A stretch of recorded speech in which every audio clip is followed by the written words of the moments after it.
الصبح بدا من طلعته. ڈٹے ہوئے سرکار نے فلاح انسانیت کے لیے جو دوسرا کام کیا نا، وہ لوگوں کو احساس دلایا ہے کہ اگر غلطی ہو جائے تو تم نے بندوں کے سامنے اپنے آپ کو کلیئر نہیں کرنا، تم نے تو رب کے سامنے اپنے آپ کو کلیئر کرنا ہے. اللہ کے سامنے تم نے بچنا ہے کہ میرا گناہ معاف. اور حضور احساس پیدا کرتے تھے. بخاری شریف میں قبیلہ غامدیہ کی اس عورت کا تذکرہ موجود ہے جو خود آئی تھی، کوئی گرفتار کر کے نہیں لایا تھا، از خود آئی. احساس پیدا ہو گیا نا گناہ کا. یہاں بہت ساری غلطیاں کر کے بھی لوگ جب اپنی بات کرتے ہیں تو کہتے ہیں کبھی یاد تو نہیں کسی کے ساتھ زیادتی کی ہو، یاد تو نہیں کبھی کسی کا. بھئی آپ نے اتنے بڑے ولی ہونے کا دعویٰ کر دیا. انسان تو انسان رہتا ہے. بڑے بڑے لوگ کہہ گئے کہ یا اللہ اگر انجانے میں بھی بھول گئے ہیں تو ہم سے درگزر فرما. لیکن جب ہم تیار ہی نہیں ماننے کو. حضرت انس بن مالک کہتے ہیں وہ خاتون آئی، کوئی پکڑ کے نہیں لایا، کسی 14 دنوں کے ریمانڈ پہ نہیں اسے منوایا گیا، اسے وہ خود بخود آئی. اور کریم محبوب علیہ السلام کے سامنے جب وہ کھڑی ہوئی تو اتنے درد سے میں نے کم لوگ روتے دیکھے ہیں جس درد سے وہ روئی.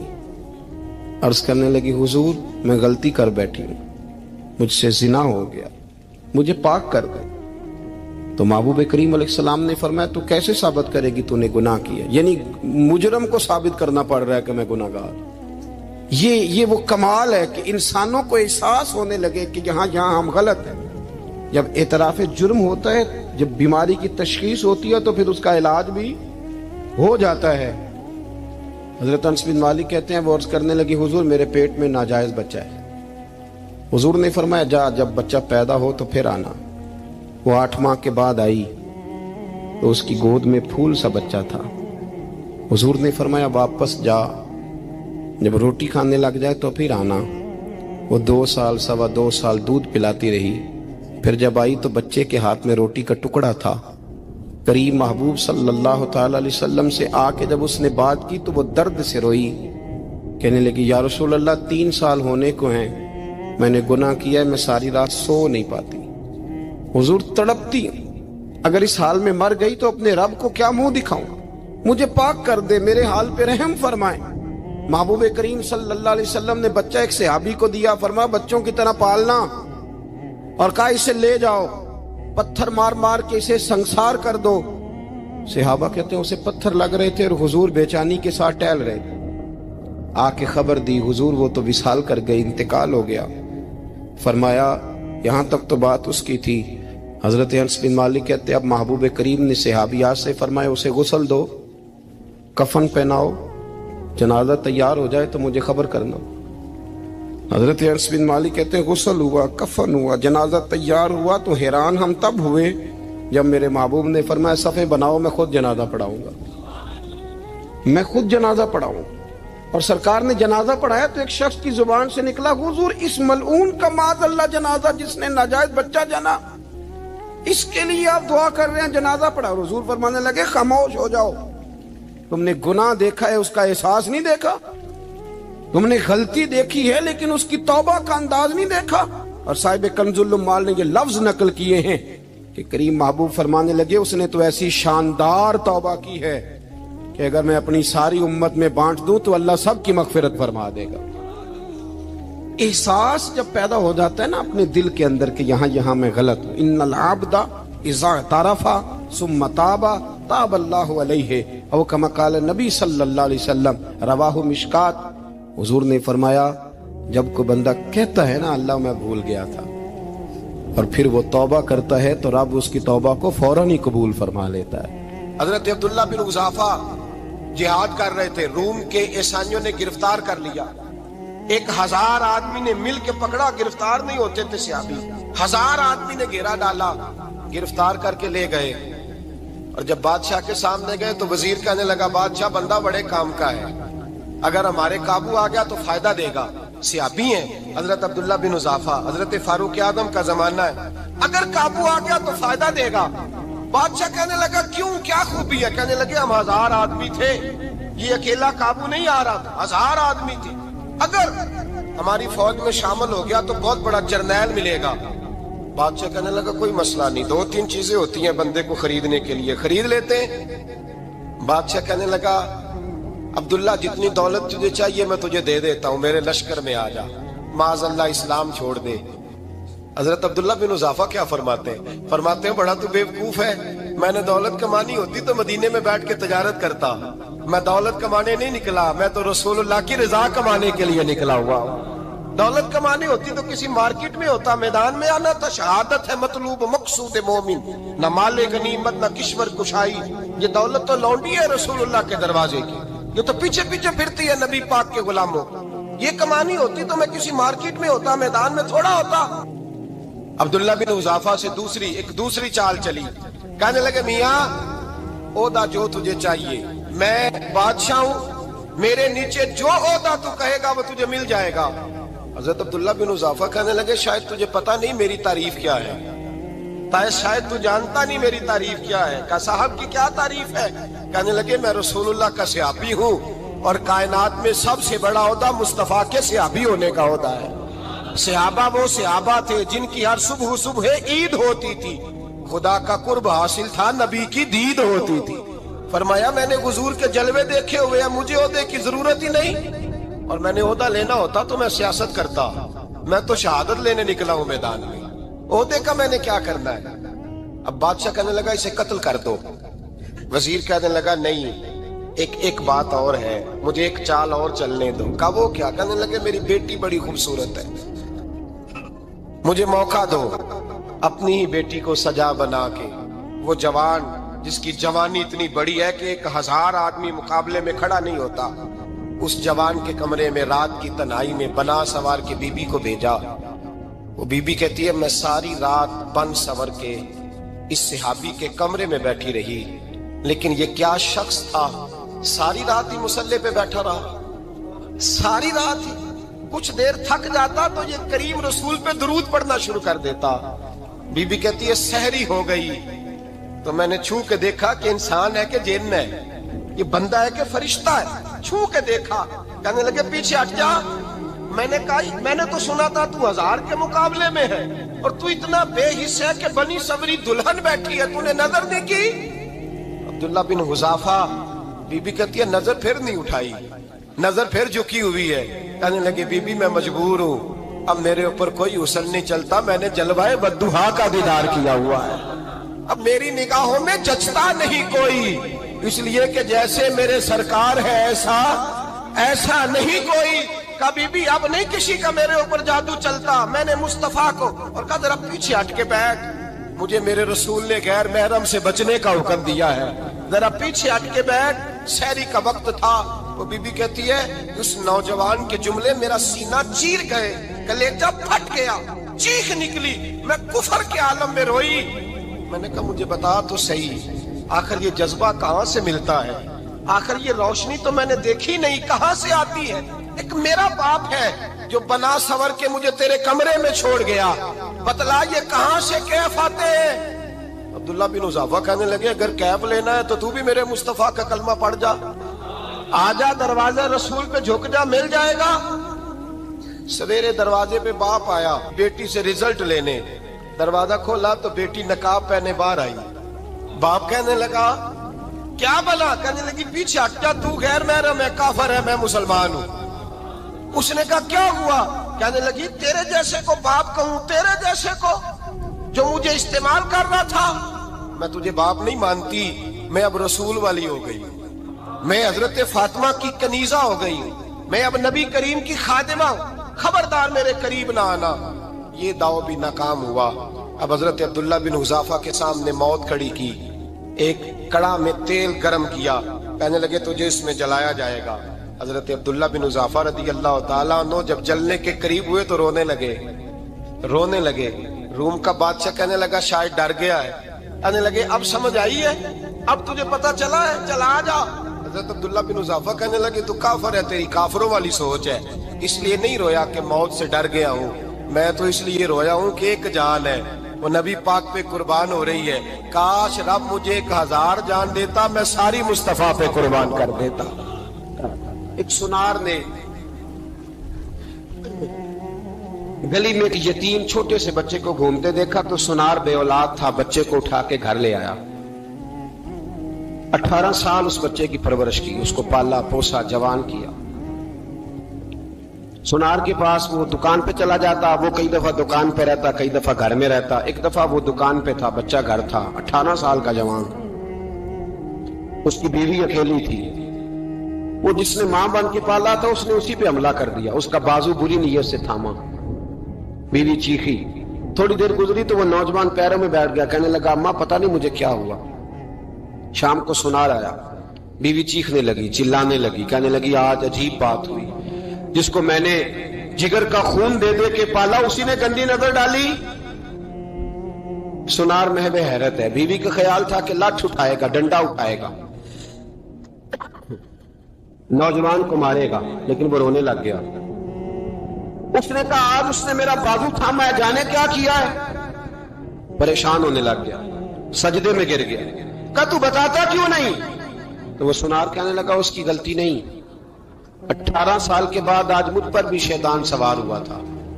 ایک عورت آئی تھی، وہ اپنے بازوؤں میں چوڑیاں پہننا چاہتی تھی تو میں نے بھی گندی نظر سے ہاتھ ڈالا تھا، رب کریم نے مجھے فوراً اس کی سزا دی۔ جن کے گھروں میں بیٹیاں ہوتی ہیں ان کی نظریں گندی نہیں ہوتی، جو بیٹیوں کے باپ ہوتے ہیں، جو بہنوں کے بھائی ہوتے ہیں، ان کی نظریں گندی۔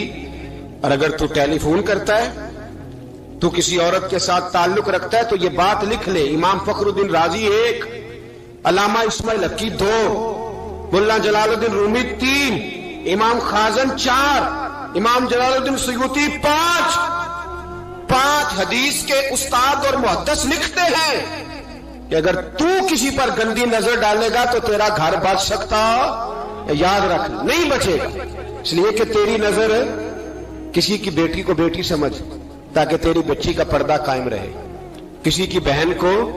یہ کیا بات ہوئی کہ تو جتنا مرضی گند معاشرے میں پھیلاتا رہے تیرا گھر بچا رہے؟ یہ کیسے ہو سکتا ہے؟ فَإِنَّ لَهُ مَعِيشَةً ضَنْكَ، اللہ فرماتے ہیں زندگی تنگ ہو جائے گی تیرے لیے مشکل، تو ڈھونڈتا پھرے گا کہ میں مرنے کو جگہ تلاش کروں۔ سچی توبہ کرے، کھری توبہ کرے۔ یہ گناہ انسان کو مجبور کر دیتے ہیں۔ حضرت عبداللہ بن مبارک رحمت اللہ تعالی علیہ، ان کے سینکڑوں شاگرد تھے، ایک شاگرد کے انتقال کا وقت آیا تو گھر گئے ملنے۔ آپ کہتے ہیں میں نے زور لگا لیا پر اس کی زبان پر کلمہ جاری نہیں ہوا۔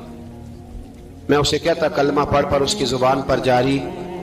اللہ اکبر، بہت بڑی نعمت ہے، دعا فرمائیں اللہ ایمان کی موت عطا فرمائے، ایمان کی موت دے اللہ کریم، ایمان کی موت دے۔ ایسے بھی لوگ دیکھے ہیں، مسجد نبوی ہے، رسول اللہ کا شہر ہے، سر سجدے میں ہے، روح پرواز کر گئی، روح پرواز۔ کتنا نصیبوں والا ہے، کتنا نصیبوں والا ہے کہ مسجد نبوی میں سر سجدے میں رکھا ہے اور اللہ تبارک و تعالیٰ نے محبوب کے قدموں میں موت عطا فرمائی۔ تو حضرت عبداللہ بن مبارک کہتے ہیں میں نے اس کو کہا کلمہ پڑھ تو اس کی زبان پہ جاری نہیں ہوتا۔ میں بار بار کہتا تو وہ منت کرتا، کہتا حضور میں کوشش کرتا ہوں جاری نہیں ہوتا۔ فرماتے میں پریشان ہو کے اٹھا، ابھی میں دروازے پہ پہنچا تھا، اس نے چیخ ماری اور روح پرواز کر گئی۔ بچے رونے لگے، بیوی رونے لگی، تو میں نے اس کی بیوی سے کہا کہ جرم کیا کرتا تھا، اتنا بڑا پاپی پہ کلمہ جاری نہیں ہوا۔ اس کی زوجہ کہنے لگی حضرت جی 2 گناہ تھے اس کے، ایک تو یہ شراب کا عادی تھا، روکتی تھی باز نہیں آتا تھا، اور دوسری بات یہ کہ یہ اپنی اماں کا نافرمان تھا، وہ 2 گلیاں چھوڑ کے رہتی ہے، یہ کبھی ملنے نہیں گیا تھا، اس بوڑھی کا کلیجہ اس کی طرف سے بڑی تکلیف میں تھا۔ تو حضرت عبداللہ بن مبارک کہنے لگے جا تو بھی دعا کر، اس کی ماں کو بھی کہہ دعا کرے کہ یہاں تو یہ کلمہ نہیں اسے نصیب ہوا، اللہ کرے اللہ آخرت کی منزلیں اس کی بہتر فرما دے۔ یہ حدیث سنانے لگا ہوں، حدیث ہے، حدیث رسول ہے۔ جوان خاص کر کے ذرا میری بات پہ توجہ کریں، اور بزرگ خاص کر توجہ کریں جنہوں نے تربیت کرنی ہے۔ سنیں، حضور کی بارگاہ میں ایک نوجوان آیا ہے، یہ سنگ میل ہے حدیث، اس کو یاد رکھنا۔ عرض کی حضور میں سارے گناہ چھوڑ سکتا ہوں، زنا نہیں چھوڑتا، حضور مجھے زنا کی اجازت ہونی چاہیے۔ میرے حبیب نے تھپکی دی، بٹھا لیا۔ میں کہتا ہوں حضور نے گناہگاروں کو معاشرے سے کاٹا نہیں، ان کی تربیت فرمائی ہے، ان کی تربیت فرمائی ہے، ان کو قریب فرمایا۔ میرے حبیب کریم صلی اللہ علیہ وسلم نے فرمایا ادھر آ بیٹھ جا، بیٹھ گئے۔ حضور نے فرمایا تو پسند کرتا ہے؟